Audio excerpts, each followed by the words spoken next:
Dear students, welcome back. In today's session, we are studying about post-transcriptional modification of RNAs. When the RNAs are transcribed from DNA, they are not functional and they are called primary RNA transcripts. These primary RNA transcripts are modified to produce mature functional RNAs which then leave the nucleus and they do their function in the cytoplasm. Without the post-transcriptional modification, RNAs cannot do their function. We have to study about the post-transcriptional modification of the three types of RNA, that is rRNA, mRNA and tRNA. First, let us see about the post-transcriptional modification of ribosomal RNA or rRNA. The prokaryotic and eukaryotic ribosomes differ in their composition. The prokaryotic ribosome has two subunits 50S and 30S which contains 3 RNA molecules 5S RNA, 23S RNA and 16S RNA.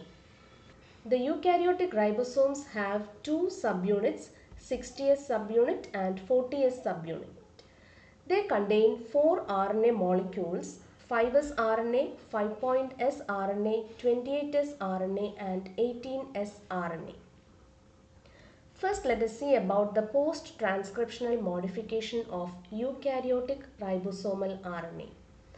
Out of the 4 ribosomal RNA molecules in eukaryotic ribosomes, 5S RNA is synthesized in the nucleus. Synthesis of the other 3 RNA molecules takes place in the nucleolus. The 5' RNA, 28S RNA and 18S RNA are transcribed together and they are separated by spacers in between. This primary RNA transcript in which all these RNAs and transcribed spacers are present together is called pre-rRNA. The transcribed spacers are then cleaved by ribonuclease enzymes. There are exonucleases which cleave the terminal nucleotides and endonucleases which cleave the inner nucleotides. Then how do the ribonucleases know where the pre-rRNA is to be cleaved? For helping in this, there are small nucleolar RNAs or snRNAs which act as guide RNAs. The snRNAs lie along the length of the pre-rRNA according to the nucleotide sequence. Then the ribonucleases will cleave the pre-rRNA according to the length of the guide RNAs or snRNAs. Thus, the 3 RNAs 28S, 5.8S and 18S are separated and 3 individual RNAs are formed. Here you can see the 3 ribosomal RNAs formed in the nucleolus and the 4th RNA, that is 5S RNA, formed in the nucleus. These ribosomal RNAs are then assembled into ribosomal subunits along with ribonucleoproteins. These ribosomal subunits are then exported to the cytoplasm where they can do their function of protein synthesis. In the case of prokaryotic ribosomes, the 3 ribosomal RNAs are transcribed together as a single pre-rRNA transcript which is then cleaved and trimmed by ribonucleases to produce 3 separate rRNA molecules, just as we have seen in the case of eukaryotes. The 3 rRNAs are then assembled with ribonucleoproteins to form the ribosomal subunits. Now moving on to the post-transcriptional modification of mRNA or messenger RNA. In prokaryotes, the mRNA that is synthesized during transcription from DNA is ready for translation into protein. Hence, prokaryotic mRNA does not require post-transcriptional modification. Whereas in the case of eukaryotes, mRNA requires post-transcriptional modification since it is not ready for translation. The prokaryotic and eukaryotic mRNAs differ in their organization. Prokaryotic mRNA is polycistronic. This means that the prokaryotic mRNA has the nucleotide sequence for many proteins. Cistron is the whole set of nucleotide sequences that codes for a single protein. Since the prokaryotic mRNA has the sequences for many proteins, it is said to be polycistronic. But in the case of eukaryotic mRNA, there is only the nucleotide sequence for a single protein. Hence, it is said to be monocistronic. This is the organization of prokaryotic mRNA. It is having a leader sequence at the 5' end which is not translated. It is denoted as 5-UTR or leader sequence. UTR stands for untranslated region. Similarly, at the 3' end there is an untranslated region which is denoted as the trailer sequence.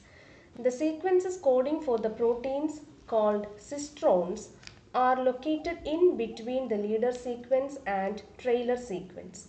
As I said, there are sequences for more than one protein which are separated from each other by intercistronic untranslated spaces. Prokaryotic mRNA has multiple start and stop sites which are denoted by these untranslated spaces. So each cistron will be translated into a separate protein. The prokaryotes do not have a nucleus covered by a nuclear membrane. So the ribosomes can bind with the mRNA even before transcription is completed and mRNA is released from the chromosome. So, the transcription and translation can proceed simultaneously. This is called coupled transcription and translation.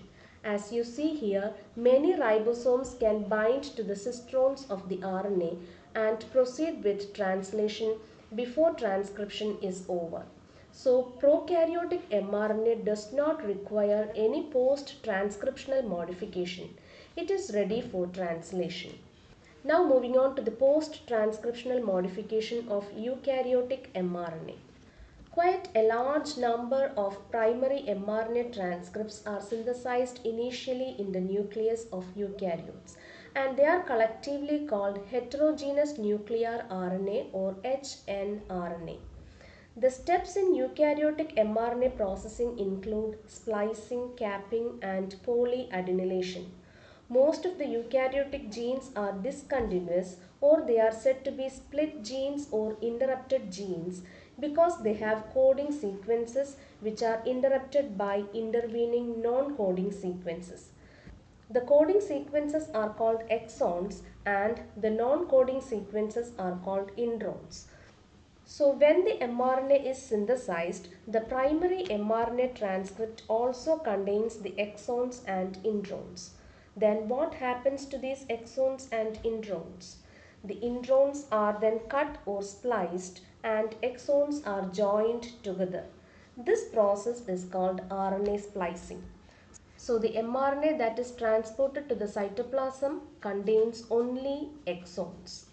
The process of splicing is done by spliceosomes which are formed of small nuclear ribonucleoproteins or snRNP. The next step in RNA processing is called capping. During this capping process, a 7-methylguanosine is added to the 5' end of the primary mRNA transcript. The 7-methylguanosine cap helps in identifying the end of mRNA from where translation is to be started. And also, the 7-methylguanosine cap protects the mRNA from the action of exonucleases. And finally, a repeated sequence of adenine nucleotides are added at the 3' end of the mRNA transcript, which forms the poly A tail. The poly A tail also protects the mRNA from the action of nucleases. Now let us move on to the post-transcriptional modification of tRNA. The tRNA molecule has the shape of a clover leaf. The cloverleaf model of tRNA was proposed by Robert Hawley in the year 1965. Here you can see the cloverleaf model of tRNA. It resembles the shape of a cloverleaf. At the 5' end, there is a guanine residue. At the 3' end, there is a single-stranded CCA sequence which forms the amino acid attachment site. Before the CCA sequence, there is an amino acid acceptor stem or helix formed of 7 paired bases. The tRNA has a T-Cy-C arm composed of 5 paired bases. At the end of the T-Cy-C arm, there is the T-loop which contains the 7 unpaired bases. They are concerned with the binding of ribosomal RNA molecules to the ribosomes. Opposite to the T-Cy-C arm, there is a D stem which is composed of 3 or 4 base pairs.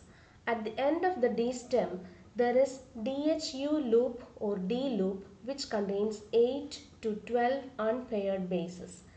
D loop helps in the binding of aminoacyl tRNA synthetase, which is the enzyme that attaches amino acid to the 3' end of tRNA.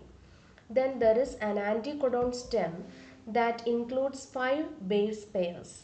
At the end of the anticodon stem is the anticodon loop that contains 7 unpaired bases, of which third, fourth and fifth bases form the anticodon that base pairs with the codon sequences of the mRNA during translation.